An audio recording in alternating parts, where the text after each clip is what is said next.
Bonjour. Alors ici nous allons faire le lien entre les coefficients binomiaux et le triangle de Pascal. Ça permet, c'est une autre façon de visualiser, de calculer les coefficients binomiaux. Le triangle de Pascal, il est fait de la manière suivante. Sur les lignes ici, c'est le nombre n. Et sur les colonnes, c'est le nombre k, étant des entiers naturels, hein, avec k toujours inférieur ou égal à n, compris entre 0 et n. Si on met ça sous la forme de coefficients, j'ai 0 parmi 0. Alors 0, ça veut dire n égale 0, et k égale 0. 0 parmi 0, en fait, eh bien, ça fait 1. D'accord? Donc c'est le nombre de façons de choisir 0 chemin parmi 0 chemin. Qu'une seule. On ne choisit rien. Ensuite, on continue. Choisir 0 chemin parmi 1. C'est aussi ne pas en choisir. Il n'y a qu'une seule façon. 1. Et c'est le coefficient qui est ici. Choisir un chemin parmi un chemin. Ben, j'ai qu'un chemin, je choisis un seul chemin. Ou encore choisir une personne dans un groupe, dans un ensemble, là, un seul élément, une seule personne. Ben, j'ai qu'une seule façon, je prends la personne en question. Maintenant, avec n, donc ici, hein, n est égal à 2. N est égal à 2, alors, choisir 0 élément parmi un ensemble qui en contient 2. Eh bien, j'ai juste une seule façon, c'est ne pas choisir d'élément. Une seule. Maintenant, si je veux choisir un élément parmi un ensemble qui contient 2 éléments, bah, j'en choisis un, ou bien je choisis l'autre. J'ai donc 2 façons de le faire, égal à 2.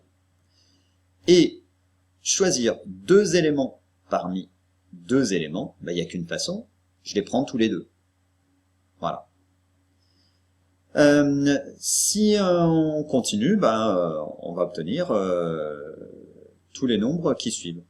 En remarquant que on a la propriété suivante. Hein, alors on remarque nos propriétés sur les coefficients binomiaux. Hein. On avait dit que 0 parmi n, c'est toujours égal à 1. Donc ça nous donne la première colonne sur laquelle il n'y a que des 1.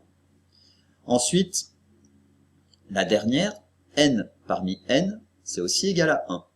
Donc ça, c'est cette diagonale ici. À chaque fois, 4 parmi 4, 5 parmi 5, 6 parmi 6, 7 parmi 7, etc. Il n'y a que des 1.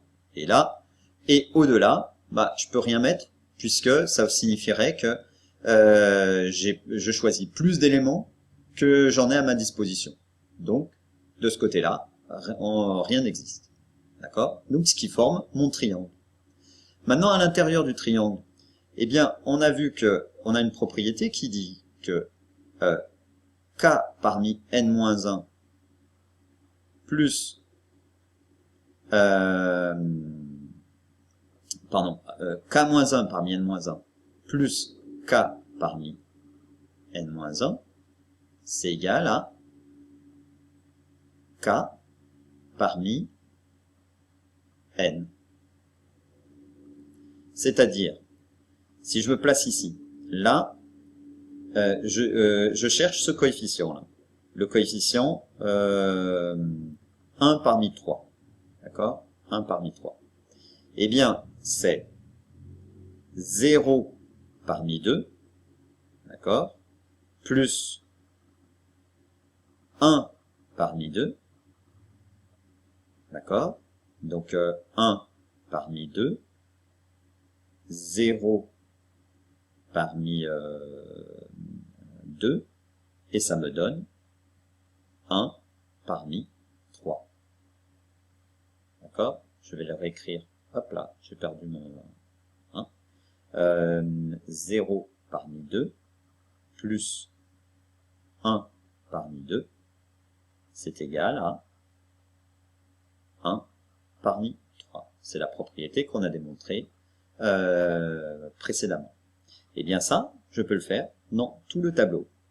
2 plus 1, 3. 3, si je prends celui-là maintenant, 3 plus 1, 4. 3 plus 3, 6. 1 plus 3, 4. Donc, ici, ça serait, je vais prendre une autre ligne là, par exemple. Alors, là, c'est k égale 1 et n égale 5. Donc, j'ai 1 parmi 5, hein, 1 parmi 5, plus 2 parmi 5, c'est égal à 2 parmi 6, c'est-à-dire celui-là. 5 plus 10, je sais bien, égale à 15. Tu peux le vérifier. Tu peux aussi vérifier sur ta calculatrice. Voilà. Et c'est comme ça qu'on construit tout le triangle de Pascal. Et en fait, ces coefficients vont nous permettre de trouver les coefficients du binôme de Newton. Le binôme de Newton, c'est a plus b puissance n. Hein, alors, ce sont, si tu te rappelles, ce qu'on appelle les identités remarquables. Eh bien, si on prend a plus b au carré. Alors, comment on va faire ça? Bon, on sait que c'est a2 plus 2ab plus b2. Mais première chose, on prend a à la puissance 2, d'accord? Et b à la puissance 0. Ensuite, on diminue la puissance de a, donc ça devient 1, et on augmente celle de b. Hein. Ensuite, je continue à diminuer celle de a, et j'augmente celle de b. 2. Maintenant, je place les coefficients en m'aidant du triangle de Pascal. Alors, le premier, 1 parmi 2. N'importe quoi. 0 parmi 2. 0 parmi 2. C'est 1. Ensuite, ça sera 1 parmi 2. Et puis 2 parmi 2. Au niveau du signe, si ici j'ai plus, je mets plus de partout. Si jamais j'ai moins, je commence par plus, moins, plus. Et vérifions, 0 parmi 2, c'est bien 1, d'accord, 1. A carré fois b puissance 0, c'est a carré. Ensuite, plus 1 parmi 2, c'est 2. A, b, plus 2 parmi 2, c'est 1. A puissance 0, c'est 1. B au carré. Ici, j'écris, alors tu peux t'entraîner avec a plus b au cube, a moins b au cube, à retrouver les formules qu'on a de temps en temps déjà développées et revues. Tu peux t'amuser à faire celle a plus b puissance 5, par exemple, a plus b puissance 6, en t'aidant du triangle de Pascal. Hein.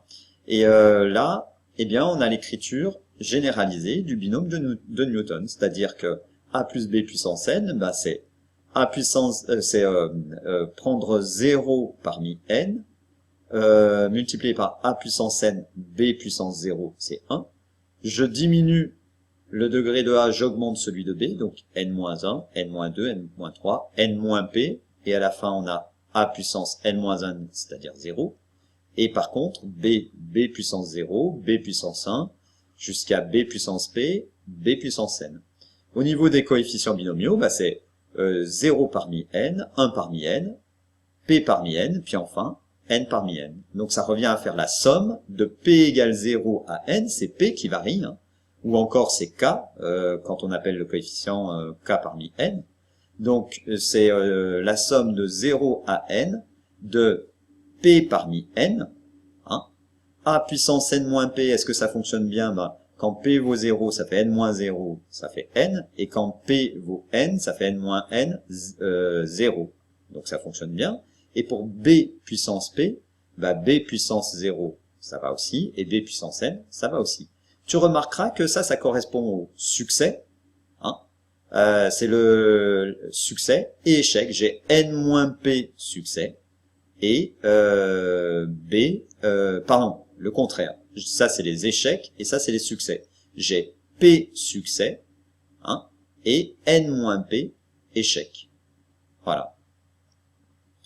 Voilà comment tu peux généraliser le développement du binôme de Newton. Le binôme de Newton, c'est ceci.